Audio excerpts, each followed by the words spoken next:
Hello everyone, I am Mahipal Swami, PGT Physics from KB2. In last class we did Oersted experiment and after that we studied many observation and result regarding that. After that we also studied magnetic field and many laws regarding that from which we can find direction of magnetic field as well as direction of force.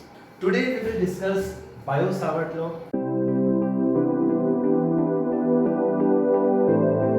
Actually, this experimental law is predicted by Biot and Savart. From this law, we can find magnetic field at any point due to the current element. Let us consider a wire XY. Let us consider a wire XY, and this is the direction of current flowing in this wire. And we have to find magnetic field at point P due to this current element dl. अब यहाँ पर हम ये discuss करते हैं कि current element क्या है और ये हमें बायो-सावर्ट लॉ कब अप्लाई करना है। तो ये जो हमने स्मॉल लेंथ एलिमेंट माना है, इस स्मॉल लेंथ एलिमेंट में अगर हम करंट की डायरेक्शन को शो करें तो this is the direction of current and this is known as current element.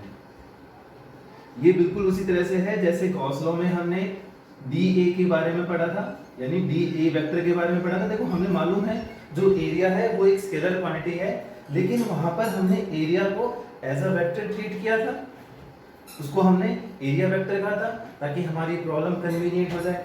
इसी तरह से यहाँ पर भी जो करंट एलिमेंट है that is dl vector is a vector quantity, हम इसको एज अ वेक्टर ट्रीट करेंगे और इसकी डायरेक्शन कहाँ होगी, जिस डायरेक्शन में करंट फ्लो हो रहा है। जैसे अभी हमारे इस केस में डीएल वेक्टर की डायरेक्शन ये है।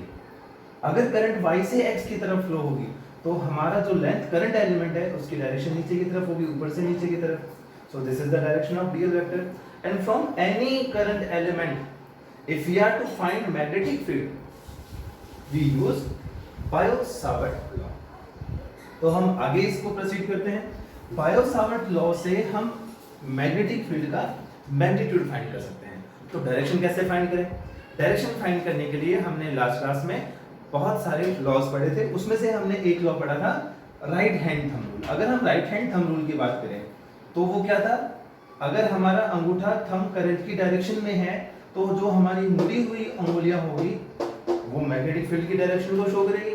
तो यानी यहाँ पर करंट इस डायरेक्शन में है तो पॉइंट पी पर मैग्नेटिक फील्ड की डायरेक्शन कहाँ होगी, इसको इस तरह से अगर हम पकड़ेंगे, मैं इसको होल्ड करूं तो यहाँ पर मैग्नेटिक फील्ड डायरेक्शन कहाँ है, अंदर की तरफ। तो जब डायरेक्शन मैग्नेटिक फील्ड की अंदर की तरफ हो तो उसको शो करने का मैंने तरीका बताया था, उसको हम किससे शो करेंगे, क्रॉस से शो करेंगे। तो यहाँ पर मैग्नेटिक फील्ड की डायरेक्शन कहाँ होगी, अंदर की तरफ, perpendicular to this board and inward, going inward. So we can represent like this, यानी यहाँ पे हमें क्या बनाना है, क्रॉस बनाना है। यहाँ क्रॉस क्या शो कर रहा है, क्रॉस ये शो कर रहा है कि मैग्नेटिक फील्ड की डायरेक्शन बाहर से अंदर की तरफ है, perpendicular to this board and going inward. अगर इसी तरह से ये पॉइंट यहाँ की बजाय अगर मान लो ये पॉइंट P इधर है और मुझे इस पॉइंट पर मैग्नेटिक फील्ड फाइंड करना है तो वही तरीका होगा हमारा। देखो अंगूठा अगर हम करंट की डायरेक्शन में ले, जब इधर क्रॉस है इसका मतलब जो मैग्नेटिक फील्ड लाइंस है वो यहाँ पर इधर जाके और यहाँ पे क्या आएगी, बाहर की तरफ आएगी। या फिर आप ऐसे समझ सकते हो कि ये इस बार हमें इस तरफ फाइंड करना है तो आपको इधर चेक करना पड़ेगा, यानी करंट इधर है तो इधर मैग्नेटिक फील्ड कहाँ होगा, बाहर की तरफ होगा। वही right hand thumb rule is best rule for finding magnetic field like this. So अगर यहाँ पॉइंट P है तो यहाँ पर हमें क्या शो करना पड़ेगा, डॉट शो करना पड़ेगा। और सिंपल सा मैंने आपको समझाया भी था, अगर एक तरफ क्रॉस है तो दूसरी तरफ डॉट ही होगा वायर के केस में, ठीक है। फिर ये जो पॉइंट है जिस पॉइंट पे हमें मैग्नेटिक फील्ड फाइंड करना है वो हमारे करंट एलिमेंट से r डिस्टेंस पे है, या हम ये कह सकते हैं इसका जो पोजीशन वेक्टर है वो r है। And the angle between this dl vector ये ऐसे है, ये डायरेक्शन है dl वेक्टर की और ये r वेक्टर की डायरेक्शन हो गई, तो और इन दोनों के बीच का एंगल हम एज्यूम कर रहे हैं वो थीटा है, ठीक है। तो अब हमें फाइंड करना है magnetic field. For finding the magnitude of magnetic field according to this law, this magnetic field dB, देखो यहाँ पर हमने dB यूज किया है, यानी स्मॉल मैग्नेटिक फील्ड। क्योंकि हमने जो यहाँ पर लेंथ एलिमेंट लिया है वो भी स्मॉल है, तो इसलिए जो मैग्नेटिक फील्ड आएगा वो भी स्मॉल आएगा, इसलिए यहाँ पे हमें dB यूज करना है। तो dB according to this law, number 1, dB is directly proportional to the current flowing in this wire. इस वायर में जो करंट फ्लो हो रही है उसके डायरेक्टली प्रोपोर्शनल होता है। Second, this dB is directly proportional to the dl। ये जो आपने लेंथ एलिमेंट एज्यूम किया है, करंट एलिमेंट जो आपने यूज किया है उसके डायरेक्टली प्रोपोर्शनल होता है। एंड ये जो बीच की डिस्टेंस है, ये जो r डिस्टेंस है, कहां से कहां तक की, आपका length element to point P from where we have to find magnetic field, इन दोनों के बीच की जो डिस्टेंस है उसके स्क्वायर के इनवर्सली प्रोपोर्शनल होता है, यानी 1/r²। And this magnitude of magnetic field is also directly proportional to the sine of this angle। ये जो एंगल है इस एंगल के sin थीटा के प्रोपोर्शनल होता है। तो जब हम इन सभी सारे फॉर्मूलाज को आपस में कंबाइन करते हैं, then we get dB is directly proportional to I dl sin theta upon r²। अब ये जब प्रोपोर्शनलिटी का साइन हटेगा तो यहाँ पर एक कांस्टेंट आएगा, और ये कांस्टेंट थोड़ा सा ध्यान रखना है हमें, that this dB equals to mu naught upon 4 pi I dl sin theta upon r²। So this is the value of magnitude of magnetic field from any current element at distance r। dB equals to mu naught upon 4 pi I dl sin theta upon r²। Here mu naught upon 4 pi is constant, here mu naught upon 4 pi is constant, and its value is 10 to the power -7। mu naught upon 4 pi equals to 10 to the power -7 Weber upon ampere into metre. ये weber कैसे आया, ampere metre, ये unit कैसे आया, जब हम आगे magnetism पढ़ेंगे तो वहां पर इसको डिटेल में करेंगे। लेकिन एक बार आपको थोड़ा सा शॉर्ट इंट्रोडक्शन दे देता हूं, व्हाट इज म्यू नॉट। अगर हम केवल म्यू नॉट की बात करें, then mu naught is 4 pi into 10 to the power -7 weber upon ampere into metre. This mu naught is magnetic permeability, and magnetic permeability is the ability of material to passage the magnetic field lines through it। अपने में से magnetic field line को passage देना ही magnetic permeability है। यानी अगर कोई मटेरियल ऐसा है जो अपने अंदर से बहुत इजीली मैग्नेटिक फील्ड लाइन को पास होने दे रहा है, कोई मटेरियल ऐसा है जो अपने अंदर से मैग्नेटिक फील्ड लाइन को अलाउ नहीं कर रहा है, तो ये जो है क्वांटिटी है वो म्यू नॉट डिसाइड करती है फॉर मैग्नेटिक मटेरियल। ओके,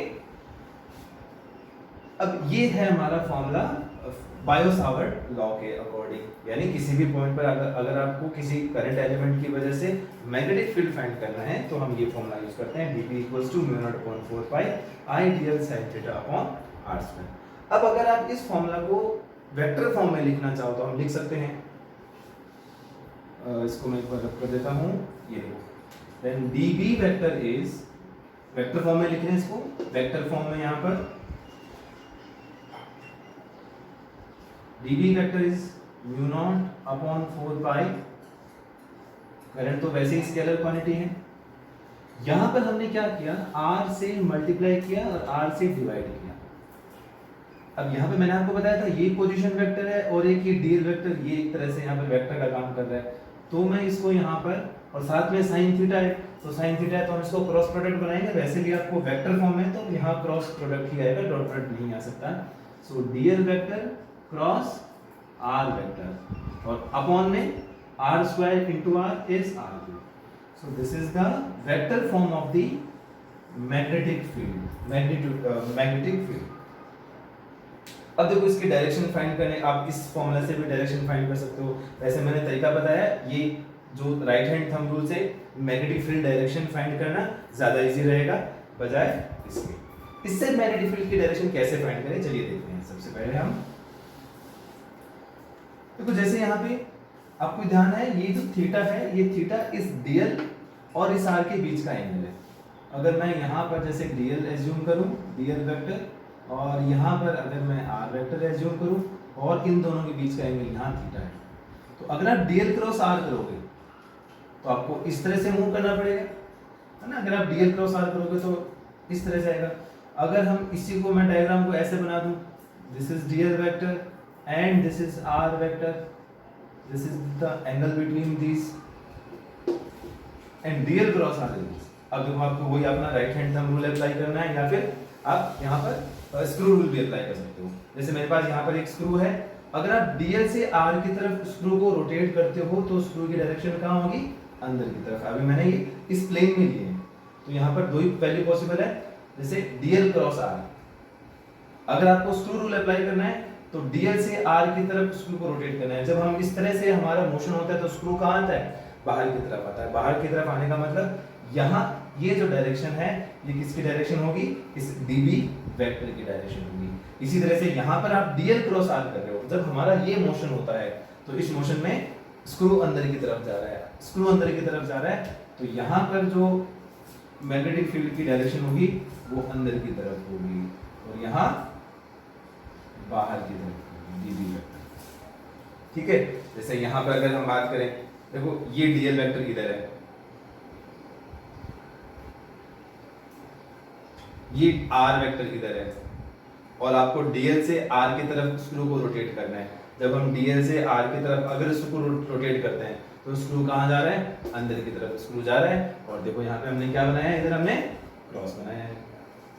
ठीक है, तो ये है तरीका मैग्नेटिक फील्ड फाइंड की, मैग्नेटिक फील्ड की डायरेक्शन फाइंड करने का, और इस वाले फॉर्मूला से हम मैग्नीट्यूड फाइंड कर सकते हैं। अब हमें बायो सावर्ट की एप्लीकेशन करनी है।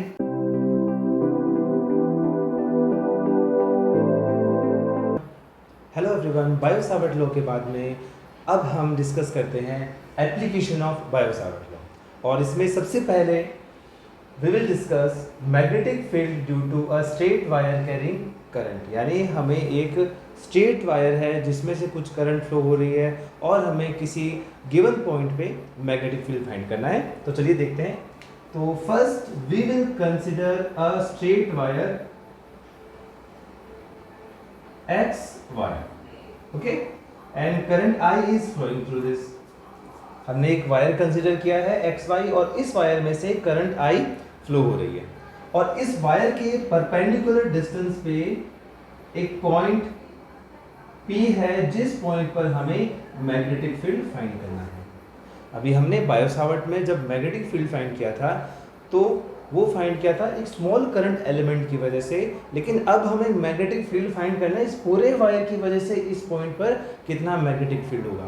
तो उसके लिए हमने एक वायर लिया है जिसमें से करंट फ्लो हो रहा है, और कोई पॉइंट P जो इस वायर से परपेंडिकुलर डिस्टेंस A पर है, हमें यहाँ पर मैग्नेटिक फील्ड फाइंड करना है। देखो मैग्नेटिक फील्ड की डायरेक्शन की अगर हम बात करें वो तो सिंपल हम राइट हैंड थंब रूल से फाइंड कर सकते हैं। अगर अभी देखें तो करंट ऊपर की तरफ फ्लो हो रही है, तो पॉइंट P पर अगर मैग्नेटिक फील्ड की डायरेक्शन आपको ढूंढनी है तो हमारा देखो राइट हैंड थंब रूल, अगर करंट थंब की डायरेक्शन में है तो आपकी जो कर्ल फिंगर है this is the direction of magnetic field जो कि अंदर की तरफ है। तो यहाँ पर मैग्नेटिक फील्ड अगर आप बनाना चाहोगे तो आपको किस तरह से बनाना होगा, क्रॉस बनाना होगा। यहाँ पे क्रॉस ये शो कर रहा है कि magnetic field perpendicular to this board and inward through this board, और इस बोर्ड के अंदर की तरफ है। अब हमें ये जो फॉर्मूला डिराइव करना है, मैग्नेटिक फील्ड जो फाइंड करनी है वो बायो सावर्ट से फाइंड करनी है। तो बायो सावर्ट के अकॉर्डिंग सबसे पहले हमें एक करंट एलिमेंट एज्यूम करना पड़ेगा, और उस करंट एलिमेंट की वजह से पहले हम ये फाइंड करते हैं पॉइंट P पर मैग्नेटिक फील्ड कितना होगा। जैसा कि मैंने आपको बताया था करंट एलिमेंट, तो सबसे पहले मैं एज्यूम कर रहा हूँ suppose this point is O, और इस पॉइंट O से L डिस्टेंस नीचे मैं यहाँ पर एक करंट एलिमेंट एज्यूम कर रहा हूँ। जैसा कि मैंने आपको बताया था करंट एलिमेंट क्या होता है, ये करंट एलिमेंट मैं एज्यूम कर रहा हूँ। करंट एलिमेंट का सिंपल सा मीनिंग है कि इस वायर का मैंने छोटा सा लेंथ एलिमेंट लिया है जिसकी लेंथ dl है, और इसमें से I करंट फ्लो हो रहा है। तो ये जो आइडियल वेक्टर है this is the current element, इसको हम क्या कहेंगे, ये हमारा करंट एलिमेंट है। और इस करंट एलिमेंट की डायरेक्शन कहाँ है, ऊपर की तरफ। जिस डायरेक्शन में करंट फ्लो होगा उसी डायरेक्शन में करंट एलिमेंट होगा। ओके ये उसी तरह से है जैसा हमने गॉस लॉ में डी ए वेक्टर फाइंड किया था, यानी एरिया एक स्केलर क्वांटिटी है, इवन देन हमने वहां पर एरिया वेक्टर एज्यूम किया है ताकि हमारी जो प्रॉब्लम है वो थोड़ी कन्वीनियंट हो सके। तो उसी तरह से यहाँ पर हमने इसको करंट एलिमेंट एज्यूम किया है। तो हम ये एज्यूम कर सकते हैं कि ये जो पूरा वायर हमारा एक्स वाई वायर है ये इस तरह से छोटे छोटे करंट एलिमेंट में डिवाइड है, इस तरह से एज्यूम कर सकते हैं। और उन सभी करंट एलिमेंट में से कोई एक करंट एलिमेंट जो कि पॉइंट ओ से एल डिस्टेंस नीचे है हमने एज्यूम किया है। अब मुझे बायो सावर्ट लॉ अप्लाई करना है। तो बायो सावर्ट के लिए मुझे ये पता होना चाहिए कि ये जो डीएल करंट एलिमेंट है और जिस पॉइंट पर आपको मैग्नेटिक फील्ड फाइंड करना है उसके बीच की डिस्टेंस क्या है। तो बिल्कुल हम वही मान लेते हैं जो हमने बायो सावर्ट में एज्यूम की थी। Suppose this distance is r and angle between dl vector and r vector is theta. तो ये हमने एज्यूम कर लिया। अब हम बायो सावर्ट लॉ अप्लाई कर सकते हैं। तो from Biot Savart law dB small magnetic field आएगा यहाँ पे, small magnetic field dB is equals to mu naught upon 4 pi I dl sin theta upon r square, equation number 1। बहुत simple है, इसको हम अच्छे से समझना है। अब प्रॉब्लम ये है कि जब भी इस टाइप का क्वेश्चन आता है तो हमें ये a गिवन होता है, ये a डिस्टेंस गिवन है, ये r तो हमने क्या माना है, किसी रैंडम लेंथ एलिमेंट की डिस्टेंस मानी है। तो ये r तो क्वेश्चन में गिवन नहीं होता, क्वेश्चन में ये a गिवन है। और क्वेश्चन में ये गिवन होता है ये जो पॉइंट p है, इस पॉइंट से ये जो दोनों एक्सट्रीम पॉइंट है ये कितना एंगल ड्रॉ कर रहे हैं, और उस एंगल को हम फाई एज्यूम करेंगे। कुछ भी एंगल एज्यूम कर सकते हैं, हम उसको फाई से डिनोट करेंगे। तो अभी हम एज्यूम कर रहे हैं कि दिस एंगल इज फाई। ये जो एंगल बना है यहाँ पे ओ पी, ये वाला जो एंगल, इस पॉइंट को मैं क्यू नाम दे रहा हूँ। तो ये जो पॉइंट बना है ये पॉइंट मेरे पास थीटा आ गया, ये पॉइंट क्यू है, ये फाई हमने एज्यूम कर लिया। तो यहाँ पर ये जो ट्राइंगल बना है दिख रहा है, ये ट्राइंगल कैसा ट्राइंगल है, राइट एंगल ट्राइंगल है। अभी इसको समझने के लिए यहाँ पर इस ट्राइंगल को मैं वापस बना दे रहा हूँ।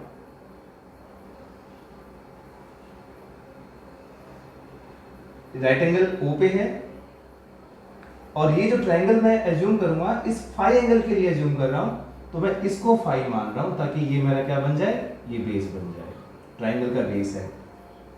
फाई के सामने ये परपेंडिकुलर हो जाएगा और ये हाइपोटेन्यूज हो जाएगा।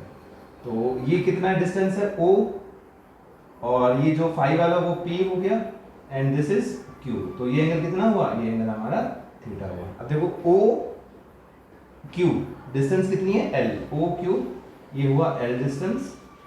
इसी तरह से क्यू पी की जो डिस्टेंस है वो आर है, क्यू पी की डिस्टेंस आर है, और ये जो ओ पी है ओ पी दिस इज ये ट्राइंगल। हमें प्रॉब्लम ना हो इसलिए मैंने वापस बनाया, आपको वापस बनाने की जरूरत नहीं है। अब सबसे पहले हमें ये ट्राइंगल लेना है फ्रॉम ट्राइंगल ओ पी क्यू।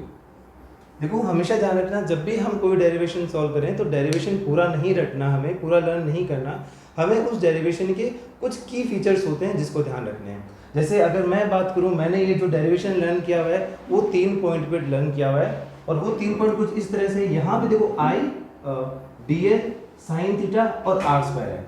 तो आई तो हमें गिवन होगा क्वेश्चन में, ये डी एल साइन थीटा और आर स्क्वायर इनको हमें चेंज करना है।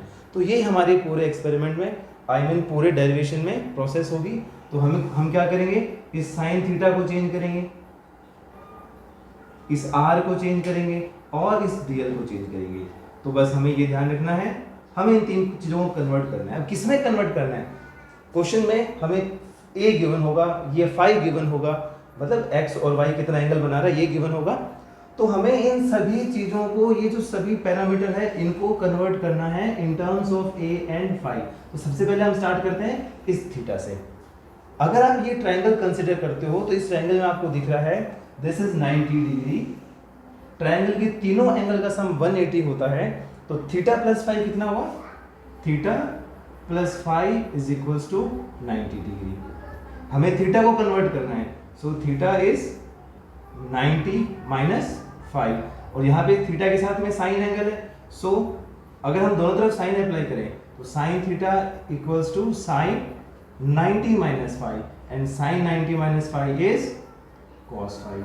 यानी हमने देखो एक पैरामीटर चेंज कर लिया है, साइन थीटा को किस में बदल दिया है, थीटा को हमने फाइव में कन्वर्ट कर दिया है। तो हमारा पहला स्टेप जो था वो कंप्लीट हो गया। अब बारी है आर की, हमें आर को बदलना है। मैंने बताया था आर गिवन नहीं होगा क्वेश्चन में, क्योंकि ये जो आर डिस्टेंस है आपने इस वायर को बहुत सारे लेंथ एलिमेंट में, करंट एलिमेंट में एज्यूम किया है, तो उसमें से किसी एक रैंडम लेंथ एलिमेंट की डिस्टेंस आर है, तो आर को हमें बदलना पड़ेगा।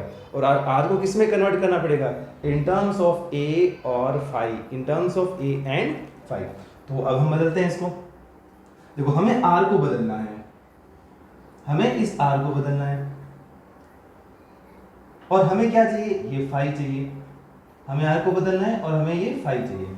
तो अगर मैं यहाँ पे इस ट्राइंगल में cos फाइव फाइंड करूँ, अगर इस ट्राइंगल में मैं cos फाइव फाइंड करूँ, cos क्यों फाइंड कर रहा हूँ, क्योंकि मुझे r को कन्वर्ट करना है इन टर्म्स ऑफ a, और इन दोनों की कॉम्बिनेशन से क्या बनता है, cos बन सकता है। So cos five is, cos क्या होता है, base upon hypotenuse, base is a and hypotenuse is r। अब आप r को बदल सकते हो, so r can be written as a upon cos five and 1 upon cos five is sec five. So r is equals to a sec five. ये देखो हमने r को भी कन्वर्ट कर दिया है, और किस में कन्वर्ट किया है, a और फाइव में कन्वर्ट किया है। तो हमारा ये स्टेप भी कंप्लीट हो गया। अब हमें किसको कन्वर्ट करना है, dl को कन्वर्ट करना है। किस में कन्वर्ट करना है, अगेन a और फाइव। अगर हम dl की बात करें तो इस ट्राइंगल में l यहाँ पे है, और मुझे किस में कन्वर्ट करना है, a में कन्वर्ट करना है। मतलब मुझे ये दोनों चाहिए, मुझे परपेंडिकुलर और बेस चाहिए, और इन दोनों की कॉम्बिनेशन से tan या cot बन सकता है। तो वापस आपको क्या लिखना है, इसी ट्रायंगल में अगर हम tan फाइव फाइंड करें तो tan फाइव क्या होगा, tan five is perpendicular upon base, so l upon base is a, so l is, तो l की वैल्यू क्या आ जाएगी, l is a tan five. लेकिन आपको मालूम है इस फॉर्मूला में l नहीं है हमारे पास, dl है। dl का मतलब हुआ l का डिफरेंशिएशन करना है हमें। तो अगर हम l का डिफरेंशिएशन करें तो dl होगा यहाँ पर a tan फाइव, तो a कांस्टेंट इसलिए बाहर आ जाएगा। tan थीटा का डिफरेंशिएशन होता है sec स्क्वायर थीटा, तो यहाँ आ जाएगा sec स्क्वायर फाइव, और जब हम फाइव का डिफरेंशिएशन करेंगे तो यहाँ पे आ जाएगा d फाइव। ये सिंपल डेरिवेटिव किया है बस हमने इसको। तो देखो हमने साइन थीटा को फाइव में कन्वर्ट कर दिया है, r को भी हमने a फाइव में कन्वर्ट कर दिया है, dl को भी हमने a और फाइव में कन्वर्ट कर दिया है। अब हमें क्या करना है, ये तीनों वैल्यू इक्वेशन वन में पुट करनी है। इन तीनों वैल्यू को हमें इक्वेशन वन में पुट करना है। तो चलो बारी बारी पुट करके देखते हैं और देखते हैं वैल्यू क्या आ गया।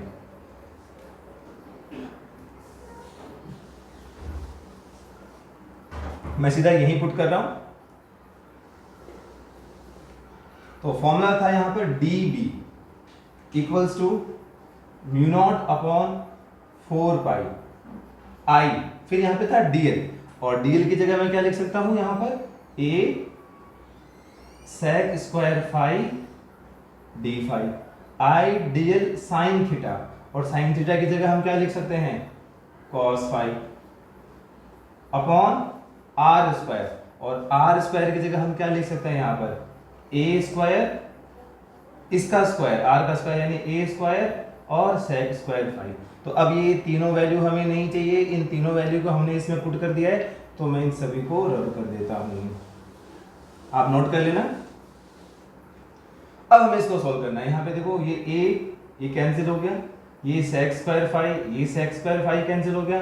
आपको जो वैल्यू यहाँ मिलेगी पूरा सॉल्व करने के बाद में, that is mu naught upon 4 pi I cos five d five, और साथ में यहाँ पर a, तो ये हमें वैल्यू मिली है mu naught I upon 4 pi a cos five d five. इसका मतलब ये हुआ कि इस करंट एलिमेंट की वजह से पॉइंट P पर मैग्नेटिक फील्ड की वैल्यू आ गई। लेकिन हमें ये केवल इस करंट एलिमेंट की वजह से वैल्यू फाइंड नहीं करनी, मुझे इस पूरे वायर की वजह से पॉइंट P पर मैग्नेटिक फील्ड फाइंड करना है। तो उसके लिए मुझे क्या करना पड़ेगा, वही हमेशा वाला तरीका, इसको इसको इंटीग्रेट करना है। हमें क्या करना पड़ेगा, इसको इंटीग्रेट करना पड़ेगा। तो इंटीग्रेट जब हम इसको करेंगे तो हमें लिमिट अप्लाई करनी पड़ेगी। तो यहाँ पर अगर हम लिमिट की बात करें हमने ये माना था ये पूरा वायर हमने स्मॉल करंट एलिमेंट में बांट दिया था, तो इसका जो एक्सट्रीम एंड पे जो करंट एलिमेंट है वो भी कुछ एंगल बनाएंगे। जब ये डीएल यहाँ पे होगा वो भी कुछ एंगल बनाएगा। तो यहाँ पर मैं एज्यूम कर रहा हूं कि जो एक्सट्रीम एंड जो वाई पॉइंट पी से जो एंगल बना रहा है और लास्ट में ये जो एक्स है जो पॉइंट पी से एंगल बना रहा है। देखो यहाँ पर हम इसको बहुत सारे लेंथ एलिमेंट में डिवाइड कर सकते हैं इस तरह से। तो एक कोई ना कोई लेंथ एलिमेंट यहाँ पर भी होगा, कोई ना कोई लेंथ एलिमेंट यहाँ पर भी होगा, तो ये भी कुछ ना कुछ एंगल बनाएगा, ये भी कुछ ना कुछ एंगल बनाएगा जो हमें गिवन होगा। तो suppose this angle is phi 2। देखो ये जो एंगल है इसका इस ब्लू लाइन तक ये जो एंगल है दिस एंगल इज फाई 2। और सिमिलरली ये जो एंगल आया है ये एंगल इस साइड का इस परपेंडिकुलर डिस्टेंस से जो एंगल है suppose this angle is phi 1। तो ये हमें ध्यान रखना है बस, फाई 1 फाई 2 ये इसकी लिमिट होगी। ये लिमिट क्यों होगी? क्योंकि जब हम इसको इंटीग्रेट करेंगे तो इसका जो इंटीग्रेशन होगा वो फाई की रिस्पेक्ट में आ रहा है, तो जो हमें वैल्यू है वो भी लिमिट भी किसके रिस्पेक्ट में रखनी पड़ेगी, लिमिट भी फाई की अप्लाई होगी। तो चलिए स्टार्ट करते हैं। तो for finding the magnetic field for the whole wire we have to integrate this equation. और जैसे ही हम इस इक्वेशन को इंटीग्रेट करते हैं तो हमें किसकी वैल्यू मिलेगी, b की वैल्यू मिलेगी। और इंटीग्रेशन किसके रिस्पेक्ट में करना पड़ेगा, लिमिट फाई 1 से फाई 2 की तरफ होगी। लेकिन क्योंकि ये एंगल है तो और दोनों एंगल देखो, ये एंगल इस पॉइंट से नीचे आ रहा है, ये एंगल ऊपर है, तो यहाँ पर जो लिमिट अप्लाई होगी यहाँ पर केयरफुल रहना, ध्यान रखना इधर कि लिमिट माइनस नीचे वाला एंगल है तो minus phi 1 to plus phi 2 होगी। बस हमें ये ध्यान रखना है लिमिट कहाँ से कहाँ तक होगी, माइनस फाई 1 से फाई 2 तक। अब इसको सॉल्व करना है, जब सॉल्व करेंगे तो ये पूरा कांस्टेंट है तो ये बाहर आ जाएगा, mu naught I upon 4 pi a integration cos phi d phi. और लिमिट कहाँ से कहाँ तक, माइनस फाई 1 से फाई 2 तक। और कॉस फाई का इंटीग्रेशन हम अच्छे से पता है, mu naught I upon 4 pi ए और integration of cos phi is sin phi। और लिमिट पुट कर दीजिए माइनस फाई 1 से फाई 2 तक। और रूल के अकॉर्डिंग पहले हम अपर लिमिट पुट करते हैं उसके बाद में लोअर लिमिट पुट करते हैं। तो जब हम वैल्यू पुट करेंगे इधर तो mu naught I upon 4 pi a sign की ऊपर अपर लिमिट हमें पुट करनी है यहाँ पर, तो साइन फाई 2, फिर यहाँ पर माइनस फॉर्मूला का और फिर lower limit sine minus phi 2। तो sine minus theta is minus sine theta, that's why mu naught I upon 4 pi a sine phi 2 plus sine phi 1। तो ये हमारी वैल्यू होगी कंप्लीट स्ट्रेट वायर की वजह से। अगर किसी भी पॉइंट पर मैग्नेटिक फील्ड फाइंड करना है तो हम ये फॉर्मूला यूज करेंगे। और फॉर्मूला क्या होगा हमारा, b equals to mu naught I upon 4 pi a sine phi 1 plus sine phi 2। So this is the value of magnetic field due to a straight wire a carrying current. और किसी point p पर magnetic field इस तरह से find करेंगे। तो अब हम सबसे पहले ये देखते हैं, कोई केस लेते हैं कि ये फॉर्मूला हम कैसे अप्लाई करेंगे, कैसे फाई 1 ढूंढेंगे, कैसे फाई 2 को एक्सप्लेन करना है। तो हम ये देखते हैं। तो हम कुछ सिंपल केसेस की बात करते हैं। तो हमारा सबसे पहला केस है, अगर हमारा वायर इनफाइनाइट वायर है और इसी तरह से किसी पॉइंट पी पर हमें मैग्नेटिक फील्ड फाइंड करना है, तो फॉर्मूला तो हम इसे यही फॉर्मूला इस्तेमाल करेंगे।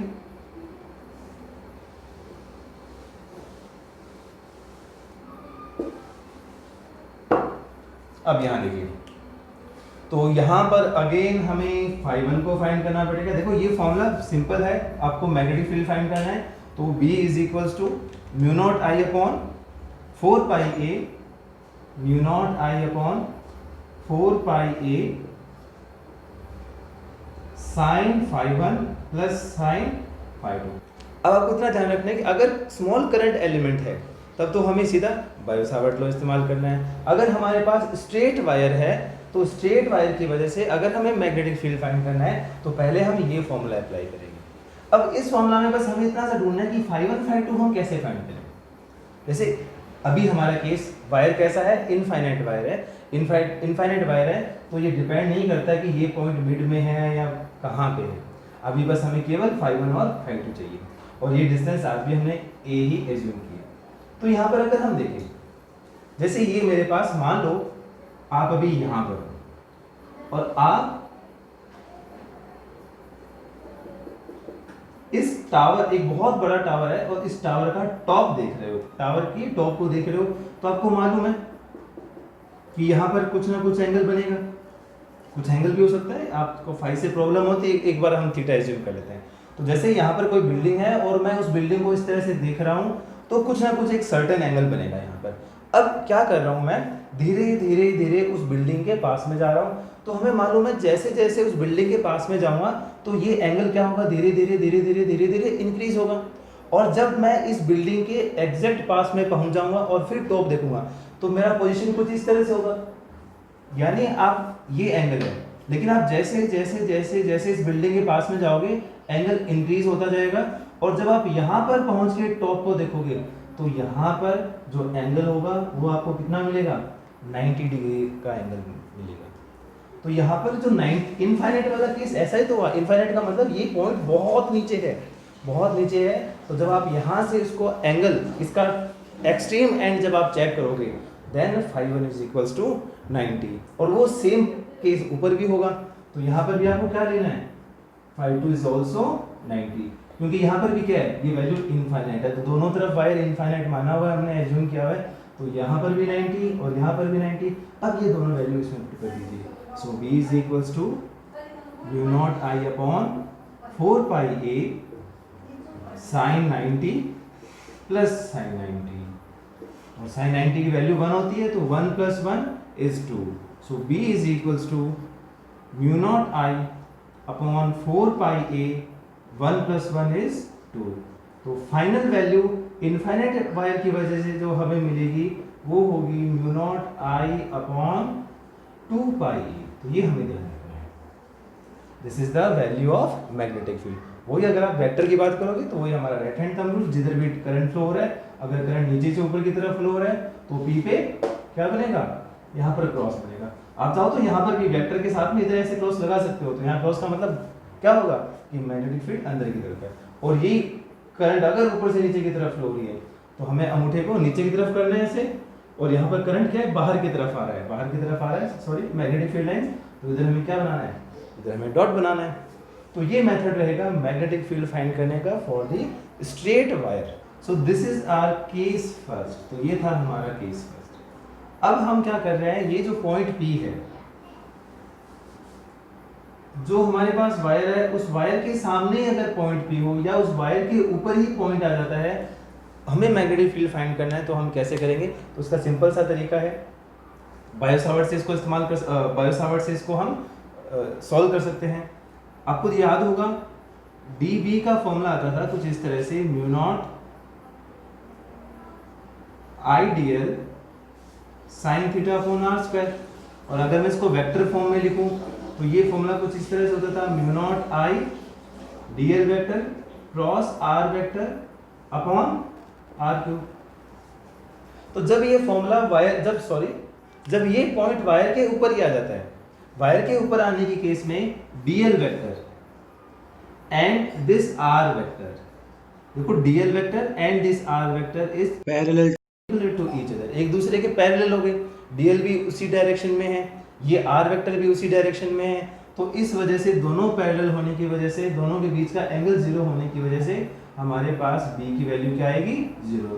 तो आपको बस इतना सा ध्यान रखना है, अगर वायर के अलोंग ही पॉइंट हो, वायर पर पॉइंट हो या वायर की डायरेक्शन में कहीं पर भी पॉइंट हो, और आपको मैग्नेटिक फील्ड फाइंड करना है, तो हमारा आंसर होगा 0।